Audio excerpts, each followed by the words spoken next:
তো বন্ধুরা, ডাব্লিউবি এসএসসির group C group D exam কিন্তু চলে আসে, সানডেতে পরীক্ষা আছে। তো যারা যারা অ্যাডমিট কার্ড ডাউনলোড করতে যাচ্ছ বা অসুবিধা হচ্ছে তাদের জন্য এই ভিডিওটা। তো তোমরা কি করবে, অ্যাডমিট কার্ড ডাউনলোড করার জন্য তোমরা প্রথমে আসবে সেই WB SSC group C and group D গুগলে সার্চ করবে। তোমরা যে কোনো ব্রাউজার থেকে করতে পারো, মোবাইল অথবা কম্পিউটার, যেখান থেকে করো না কেন। এখানে লেবে group WBSSC group C group D, তারপর চলে যাবে প্রথম সাইটে, চলে যাবে ডাব্লিউবিএসএসসি ওয়েস্ট বেঙ্গল এসএসসি.com। এই সাইটে আসবে, তোমার দেখতে হবে WBSSC teacher and non teacher recruitment. তো এইখানে ক্লিক করবে। এইখানে ক্লিক করার পরে এই যে সাইট চলে আসছে, এই সাইটে তোমরা চলে আসবে। তো এইখানে কি করবে, তোমরা যদি এখান থেকে লগ ইন করার চেষ্টা করো, কিন্তু তোমাদের এখান থেকে লগ ইন কিন্তু সমস্যা হবে, তোমরা এখান থেকে বুঝতে পারবে না। তো তোমরা কি করবে, ডাইরেক্ট এই যে এখানে দেখতে পাচ্ছ ওল্ড ওয়েবসাইট অ্যাপ্লাই নাও, তোমরা করবে অ্যাপ্লাই নাওতে ক্লিক করবে। ক্লিক করার পর কিন্তু এরকম ওয়ান টাইম রেজিস্ট্রেশন ক্লোজ দেখাবে। তো এর নিচে তোমরা দেখতে পাবে already have an account, log in here. তো তোমরা করবে এখানে লগ ইন হেয়ারে ক্লিক করবে। এই লগ ইন হেয়ারে ক্লিক করার পরে কিন্তু ক্যান্ডিডেট লগ ইন এই যে অপশনটা চলে আসছে, তোমরা এখানে আসবে।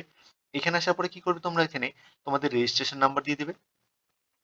Registration number, mobile number and password দিয়ে কিন্তু তোমরা লগ ইন বাটনে ক্লিক করবে।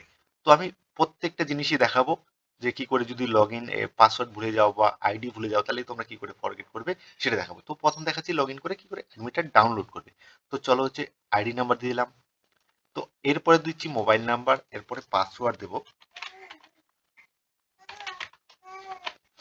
পাসওয়ার্ড দিয়ে যদি আমরা হচ্ছে লগ ইনে ক্লিক করি তাহলে কিন্তু আমাদের লগ ইন হয়ে যাবে। এই দেখতে পাচ্ছ আমাদের কিন্তু লগ ইন হয়ে গেছে। এখানে কি আছে, আমাদের দুটা আছে, গ্রুপ সি এবং গ্রুপ ডি। অ্যাপ্লিকেশন স্ট্যাটাস দেখতে পাচ্ছ এখানে কমপ্লিট করা আছে।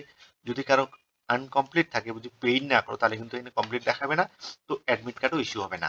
তো এখানে দেখতে পাচ্ছ দুটাই কিন্তু আমরা হচ্ছে অ্যাডমিট কার্ড ইস্যু হয়ে গেছে। তো এখান থেকে জাস্ট আমরা ক্লিক করে কিন্তু অ্যাডমিট কার্ডটা ডাউনলোড করে নিতে পারবো, এরকম করে ডাউনলোড হয়ে যাবে।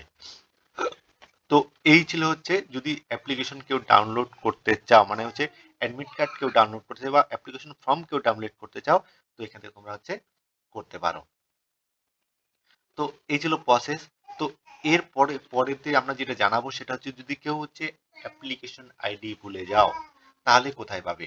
যদি কেউ অ্যাপ্লিকেশন আইডি ভুলে যাও তাহলে তোমরা পাবে হচ্ছে তোমাদের ইমেলে গিয়ে সার্চ করবে ডাব্লিউবিএসএসসি গ্রুপ সি বা গ্রুপ ডি, বা তোমরা শুধু ডাব্লিউবিএসএসসি করে সার্চ করবে, তাহলে কিন্তু তোমাদের ওখানে এই যে রেজিস্ট্রেশন নাম্বারটা এইটা কিন্তু চলে আসবে। এই নাম্বারটা চলে আসলে কিন্তু তোমরা হচ্ছে, তারপরে দেখতে পাচ্ছ তোমরা যদি এখানে দেখো ফরগেট আইডি করতে পারবে, পাসওয়ার্ড করতে পারবে। তো ফরগেট আইডিও করবে প্রথমে, যদি কেউ না পাও ইমেলে তাহলে তুমি ফরগেট ক্যান্ডিডেট আইডি করবে, এখানে ইমেল অ্যাড্রেস দিয়ে দেবে এবং হচ্ছে ক্যাপচার দিবে, সাবমিট করবে, তো চলে আসবে ইমেলে। সেখান থেকে তোমরা অ্যাপ্লিকেশন নাম্বারটা নিয়ে তারপরে তোমরা কি করবে, ফরগেট করবে। তারপরে করবে পাসওয়ার্ড ফরগেট কি, তোমার candidate ID and mobile number দিয়ে তোমরা যদি লগ ইন করো, ভেরিফাই করো, তাহলে কিন্তু তোমাদের হচ্ছে পাসওয়ার্ড রিসেটের একটা অপশন দেবে, সেখানে নতুন পাসওয়ার্ড দেবে। নতুন পাসওয়ার্ড দেওয়া হয়ে গেল। তো তোমরা পেয়ে গেলে হচ্ছে ক্যান্ডিডেট আইডি, দেন পাসওয়ার্ড, মোবাইল নাম্বার দিয়ে তোমরা কিন্তু এখান থেকে লগ ইন করতে পারবে। তো তোমাদের কি চাইছে, candidate ID, mobile number, password. তো ক্যান্ডিডেট আইডি তখন প্রথমবার বের করে নিলে, তারপরে হচ্ছে পাসওয়ার্ড, দেন মোবাইল নাম্বার তো আছেই। লগ ইন করলে কিন্তু তোমরা হচ্ছে লগ ইন অপশনে চলে যাবে। সেখানে কিন্তু তোমরা হচ্ছে ইজিলি অ্যাডমিট কার্ডটি ডাউনলোড করে নিতে পারবে।